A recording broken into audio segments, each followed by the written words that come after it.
السلام علیکم، بسم اللہ الرحمن الرحیم۔ آج میری ویڈیو کا عنوان ہے حضرت ماریہ قبطیہ کی حضور صلی اللہ علیہ وآلہ وسلم سے شادی۔ ہجرت کے چھٹے سال حضور صلی اللہ علیہ وسلم نے دنیا بھر کے بڑے بڑے بادشاہوں کے نام خطوط ارسال فرمائے۔ اس میں کیا کیا گیا؟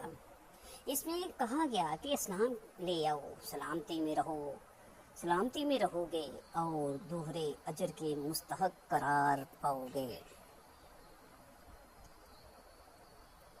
اور آپ لوگوں کو مستحق قرار دیے جاؤ گے، ورنہ دوسری صورت میں تمہاری قوم کے اسلام قبول نہ کرنے کا گناہ تمہارے اوپر بھی ہوگا۔ اس کے بعد آل عمران کی آیت 64 لکھی گئی اور خطوط کی آخر میں آپ صلی اللہ علیہ وسلم کی مہر مبارک لگائی گئی۔ یہ خطوط جامعیت و اختصار کے حسین امتزاج کا عظیم شاہکار تھے۔ آپ صلی اللہ علیہ وسلم نے 7 ہجری کے ابتدائی دنوں میں خط شاہ مصر اسکندریہ کو لکھا، جس کا نام جریج بن متی قبطی تھا اور اس کا لقب مقوقس تھا۔ حضرت حاتب بن ابی رضی اللہ تعالیٰ عنہ کو ان کے پاس بھیجا۔ آپ صلی اللہ علیہ وسلم کا نامہ مبارک لے کر حضرت حاتب کے دربار میں پہنچے اور متانت کے ساتھ ان کو جا کر کہا، اے شاہ مقوقس، آپ سے پہلے اس ملک میں ایک شخص گزرا ہے جو اپنے آپ کو رب اعلیٰ سمجھتا تھا۔ اللہ نے اسے نشان عبرت بنا دیا، لہٰذا دوسرے سے عبرت حاصل کرو، ایسا نہ ہو کہ دوسرے تم سے عبرت حاصل کرے۔ اس موقع پر مقوقس اور حضرت حاتب رضی اللہ تعالیٰ عنہ کے درمیان مکالمہ ہوا جو حاضر خدمت ہے۔ مقوقس، مجھے محمد صلی اللہ علیہ وسلم کے بارے میں بتائیے کہ کیا وہ اللہ کے نبی ہیں؟ حاتب بن ابی، وہ نبی ہی نہیں بلکہ اللہ کے رسول بھی ہیں۔ مقوقس، اگر وہ واقعی اللہ کے رسول ہیں تو پھر کیا وجہ ہے جب ان کی قوم نے انہیں اپنی بستی یعنی کہ مکہ سے نکالا تو انہوں نے اس کے لیے اللہ کے عذاب کی بد دعا نہیں کی؟ حاتب بن ابی بلتان، کیا آپ حضرت عیسیٰ علیہ السلام کو اللہ کا رسول نہیں مانتے؟ مقوقس، بالکل مانتے ہیں۔ حاتب، تو پھر آپ بتائیے کہ جب ان کی قوم نے انہیں چاروں طرف سے گھیر لیا اور انہیں سولی دینے کا ارادہ کیا اور پھر اللہ انہیں آسمان پر اٹھا کر لے گیا تو انہوں نے اس بات کی بد دعا کیوں نہیں کی کہ ان کا رب بنی اسرائیل کو ہلاک کر دے؟ شاہ مقوقس، آپ ایک حکیم عقل مند آدمی ہیں اور ایک حکیم دانا آدمی کی طرف سے آئے ہیں۔ میں محمد صلی اللہ علیہ وسلم کے لیے یہ تحفے آپ کے ساتھ بھیجتا ہوں، اور یہ نگہبان معبور نام تھا جو آپ کے علاقے تک آپ کی نگہبانی کریں گے۔ اس کے بعد رسول اللہ صلی اللہ علیہ وسلم کی خط کا جواب لکھوایا جو اس طرح کا تھا، محمد بن عبداللہ کی حضور من جانب مقوقس عظیم القبط، اما بعد، میں نے آپ صلی اللہ علیہ وسلم کا گرامی نامہ پڑھا اور جو کچھ اس میں تحریر تھا اور جس کی آپ نے دعوت دی میں نے اس کو سمجھ لیا ہے۔ میں جانتا ہوں ایک نبی نے آنا تھا، لیکن میرا خیال ہے اس کا ظہور ملک شام سے ہوگا۔ بہرحال میں نے آپ کی کاست کی عزت کی ہے، میں آپ کی طرف سے 2 کلیسے ماریہ اور سیرین کو بیچتا ہوں جو قبط میں عظیم المرتبت تھے، اور کچھ لباس و تحائف بھی پیشی خدمت کرتا ہوں، اور خچر بھی آپ کی سواری کے لیے روانہ کر رہا ہوں۔ آپ پر سلامتی ہو۔ خط کی ہمراہ چند تحائف بھی آپ صلی اللہ علیہ وسلم کی خدمت میں بھیجے، جن میں 2 کنیزیں ماریہ قبطیہ اور ان کی بہن سیرین بھی تھیں۔ اس کے علاوہ ایک اونٹ، ایک سفید رنگ کا خچر، ایک نیزہ، قیمتی لباس، قیمتی خلعت اور 1000 مسکال سونا شامل تھا۔ بعض روایات میں یہ بھی ملتا ہے کہ شاہ مقوقس نے ایک معالج بھی ساتھ بھیجا جسے آپ صلی اللہ علیہ وسلم نے یہ کہہ کر واپس بھیج دیا کہ انا قوم لانا اکلو حتی نجوعین وَإِذَا أَكَلْنَا لَا تَشْبَعُوا، ہم لوگ سخت بھوک کے وقت کھانا کھاتے ہیں اور ابھی بھوک باقی ہوتی ہے، ہم کھانے سے ہاتھ اٹھا لیتے ہیں۔ حضرت حاتب رضی اللہ تعالیٰ عنہ کی کوشش تھی کہ وہ اپنے آقا اور مولا صلی اللہ علیہ وسلم کی امانتیں جلد سے جلد حاضر خدمت ہو کر پہنچا دیں، لیکن خواتین کی ہمراہی کی وجہ سے وہ اس برق رفتاری سے چل نہیں سکتے تھے۔ یہ مختصر سا قافلہ منزلوں پہ منزلیں طے کرتا ہوا مدینہ کے قریب تر ہوتا جا رہا تھا۔ دوران سفر حضرت حاتب بن ان کے سامنے اسلام کی حقانیت بیان کرتے اور آپ صلی اللہ علیہ وسلم کے بارے میں بھی بتاتے تھے۔ बिलखुसूस दोनों खवातीन बड़े गौर से बातें सुनती थीं। अगर किसी मकाम पर कोई बात समझने में दुश्वारी महसूस करते तो इस्तफसार कर लेती। वो समझ गई थीं कि दीन इस्लाम ही वो दीन है जो हक है और अल्लाह ताला का पसंदीदा दीन है। आखिरकार कई दिनों की तवील मुसाफत के बाद ये छोटा सा काफिला हदूद मदीना मनूरा में दाखिल हुआ। हजरत हातिब रजी अल्लाह तआला अन्हु सीधे उम्मे सलीम रजी अल्लाह तआला अन्हा की यहाँ तशरीफ ले गए। मुअज़्ज़ज़ खवातीन को वहाँ ठहराने के बाद बारगाह रसालत मआब सल्लल्लाहु अलैहि वसल्लम में हाजिर हुए। अपने महबूब के करीब पहुंचकर नहायत अदब व मोहब्बत से सलाम अर्ज किया और शाह मकूकस का खत निकाल कर पेश खिदमत किया। आप सल्लल्लाहु अलैहि वसल्लम ने मकूकस के खत की तरफ देखा और उसे खोले बगैर ही बता दिया कि इसमें क्या लिखा है। हजूर सल्लल्लाहु अलैहि वसल्लम ने सैयदा मारिया से शुरू से ही पर्दा करवाया।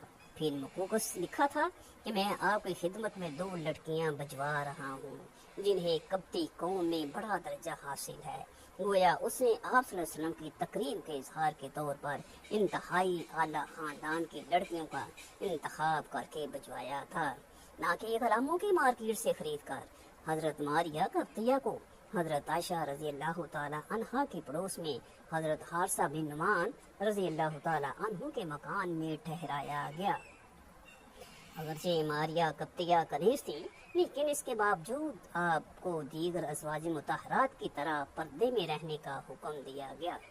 नबी करीम सल्लल्लाहु अलैहि वसल्लम ने दोनों बहनों को एक साथ अपनी गुलामी में जमा करना पसंद न फरमाया और इन दोनों में से किसी एक के इंतखाब के लिए बारगाह इलाही में दुआ की, ए अल्लाह अपने नबी के लिए एक मुंतखब फरमा। चुनाचे हजरत सैयदतुना मारिया कब्तिया रजी अल्लाह तआला अन्हा को अल्लाह पाक ने अपने हबीब के लिए यूं मुंतखब फरमाया कि जब आप ने दोनों कनीज़ों पर सलाम पेश फरमाया तो हजरत सैयदना मारिया कब्तिया रजी अल्लाह तआला अन्हा ने फौरन इस्लाम कबूल कर लिया, जबकि आपकी बहन हजरत सैयदना सीरीन रजी अल्लाह तआला अन्हा ने कुछ देर बाद इस्लाम कबूल किया। फिर हजरत सीरीन रजी अल्लाह तआला अन्हा को आपने हजरत हसन बिन साबित को हिबा कर दिया, जिनसे हजरत सैयदना अब्दुर्रहमान बिन हसन रजी अल्लाह तआला अन्हु पैदा हुए। हजूर अकरम सल्लल्लाहु अलैहि वसल्लम हजरत मारिया कब्तिया रजी अल्लाह तआला अन्हा को बहुत पसंद फरमाते। आप रजी अल्लाह तआला अन्हा पर करम नवाजी फरमाते हुए अलहदा मकान अता फरमाया। आप सल्लल्लाहु अलैहि वसल्लम मुख्तलिफ औकात में आप रजी अल्लाह तआला अन्हा के पास तशरीफ़ ले जाया करते। उस वक़्त उनकी उम्र मुबारक 20 साल की थी। कुछ अर्सा बाद सैयदा मारिया कब्तिया मवेशी हो गई। आपकी देखभाल के लिए हज़रत अबू राफ़े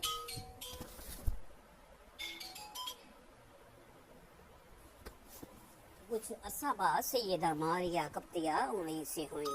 आपकी देखभाल के लिए हजरत अबू राफ़े रजी अल्लाह तआला अन्हु हजरत सलमा रजी अल्लाह तआला अन्हा का गाहे बगाहे तशरीफ़ लाते। सैयदा मारिया रजी अल्लाह तआला अन्हा एक बच्चे की माँ बन गई। ज़ुल्हज 8 हिजरी में उन्हें से शहज़ादा रसूल हजरत सैयदना इब्राहीम रजी अल्लाह तआला अन्हु की वलादत हुई। लोंडी जब बच्चे की माँ बने तो उसे उम्मे वलद कहते हैं। हज़रत सलमा रज़ी अल्लाह तआला अन्हा ने अपने खामंद को बच्चे की खुशखबरी देने के लिए आप सल्लल्लाहु अलैहि वसल्लम के पास भेजा। जिब्राईल अलैहिस्सलाम पहले ही खुशखबरी दे चुके थे। जब हज़रत अबू राफ़े रज़ी अल्लाह तआला अन्हु बारगाह नबुव्वत में हाजिर हुए तो आप सल्लल्लाहु अलैहि वसल्लम ने इरशाद फरमाया, बेटी की वलादत की खबर देने आए हो। जी हाँ या रसूल अल्लाह, अल्लाह ताला ने आपको चांद सा बेटा अता फरमाया है। आप सल्लल्लाहु अलैहि वसल्लम बहुत खुश हुए और इब्राहीम नाम रखा। हज़रत मारिया कब्तिया रज़ी अल्लाह तआला अन्हा के यहाँ बेटी की पैदाइश की खबर आन वक्त में मदीना मुनव्वरा के गली कूचों में फैल गई और जब तमाम अज़वाज मुतहरात को पता चला तो उनके अंदर जज्बा रुशक ने जगह बना ली। वो जानती थी कि अब हज़रत मारिया कब्तिया जो हैं की कदरों मंजिलत उनके आका मौला सल्लल्लाहु अलैहि वसल्लम की नज़रों में और भी बहुत बढ़ जाएगी। 7वें रोज़ हज़रत इब्राहीम रज़ियल्लाहु ताला अन्हु का अकीका किया गया तो 2 मेंढे ज़िबा किए गए, उनका सर मंडाया गया और सर के बालों के बराबर चांदी तोलकर सदका की गई और बालों को ज़मीन में दफना दिया। हज़रत इब्राहीम अलैहिस्सलाम की उम्र मुबारक जब 1 साल से कदरे ज़्यादा हुए तो उनमें अपने वालिद महबूब किबरिया सल्लल्लाहु अलैहि वसल्लम की मुशाबहत के आसार नमूदार होने लगे। आप सल्लल्लाहु अलैहि वसल्लम बेटे से बड़ी शफ़क़त से पेश आते थे। एक रोज़ हज़रत इब्राहीम रज़ी अल्लाह ताला अन्हु की हालत से अंदाज़ा लग गया कि उस जहाने रंगो बू से उनकी रुखसती का वक़्त करीब आ गया है। तो नबी करीम सल्लल्लाहु अलैहि वसल्लम को इत्तला दी गई। आप सल्लल्लाहु अलैहि वसल्लम हज़रत अब्दुर्रहमान बिन औफ रज़ी अल्लाह ताला अन्हु का हाथ थामे नखलस्तान में दाखिल हुए तो देखा कि इब्राहीम अपनी वालदा की गोद में दम तोड़ रहा था। आप सल्लल्लाहु अलैहि वसल्लम ने बेटे को अपनी आगोश में ले लिया। गम के आसार आप सल्लल्लाहु अलैहि वसल्लम के चेहरा अक़दस से नुमायां थे। पैदाइश के बाद 18 माह तक हज़रत इब्राहीम जिंदा रहे और फिर वफात पा गए। हज़रत मारिया कप्तिया पर बेटे की मौत का गम पहाड़ बनकर टूटा था, लेकिन अपने महबूब सल्लल्लाहु अलैहि वसल्लम से ता क़यामत के लिए बिछड़ जाने का तसव्वुर उन्हें कभी ख्वाब में भी नहीं आया था। लिहाजा ये दाग जुदाई उनके लिए बेहद गरा नाकाबिल बर्दाश्त था। अपने महबूब सल्लल्लाहु अलैहि वसल्लम के साथ 4 साल रफ़ाकत का ज़माना यूँ लगता था जैसे 4 सांसों में बीत गया। हर वक्त आप सल्लल्लाहु अलैहि वसल्लम की यादों में गुमसुम रहती थी। अब उनका ज़्यादातर वक्त याद अलाही में बसर होता था। 16 हिजरी का पहला महीना आया तो हज़रत मारिया कप्तिया का वक्त वसाल आ गया। लिहाजा बिस्तरे मरग पर दराज हो गई। उनकी बहन हज़रत सीरीन कप्तिया रज़ी अल्लाह ताला अन्हा करीब बैठी आंसू बहा रही थी और अब्दुर्रहमान बिन हसन करीब खड़ा खाला की तरफ बड़ी मासूम नज़रों से देख रहा था। सैयदा मारिया कप्तिया ने अपने भांजे की तरफ बड़ी मोहब्बत से देखा, जिसके पस मंजर में वो अपने बेटे इब्राहीम को देख रही थी। उसके सर और गालों पर बड़े प्यार से हाथ फेरा। बहन की तरफ ऐसी नज़रों से देखा कि वो तड़प उठी और फिर आखिरी सांस लेकर हमेशा के लिए खामोश हो गई। उस वक़्त उनकी उम्र 29 साल की थी। हज़रत सीरी कप्तिया रज़ियल्लाहु ताला अन्हु के आंसू थमने का नाम न लेते थे। बीबी मारिया कप्तिया के वसाल की खबर मदीना मनवरा की गली कूचों में फैल गई। आप रज़ियल्लाहु ताला अन्हा को जन्नतुल बकी में दफन कर दिया गया। हज़रत मारिया कप्तिया रज़ियल्लाहु ताला अन्हा को अक्सर मुअर्रिखीन सीरत नगारों ने अज़वाज में शामिल नहीं किया, जो कि गलत है और हकीकतन अज़वाज मुतहरात में शामिल हैं। वो हदमे नबवी में आने वाली वाहद मिस्री खातून थी। उनका आबाई तवल्लुक ईसाई मजहब से था। वो शाही घराने से तवल्लुक रखती थी। उन्हें एक बादशाह ने नबी करीम सल्लल्लाहु अलैहि वसल्लम की खिदमत में भेजा था। ना सिर्फ ये बल्कि उनका जिक्र मुबारक अशारे कनायों ही में सही ज़बूर में भी आया। चुनाचे नबी करीम सल्लल्लाहु अलैहि वसल्लम के हवाले से जो मुख्तलिफ पेशीन गोइयाँ बाइबल के मुख्तलिफ मकामात पर आई हैं, उनमें से एक पेशीन गोई ये भी है, तेरी मुअज़्ज़ज़ ख़वातीन में शहज़ादियाँ हैं, बल्कि मलका तेरे दाएं हाथ वो फेर के सोने से आरास्ता खड़ी हैं।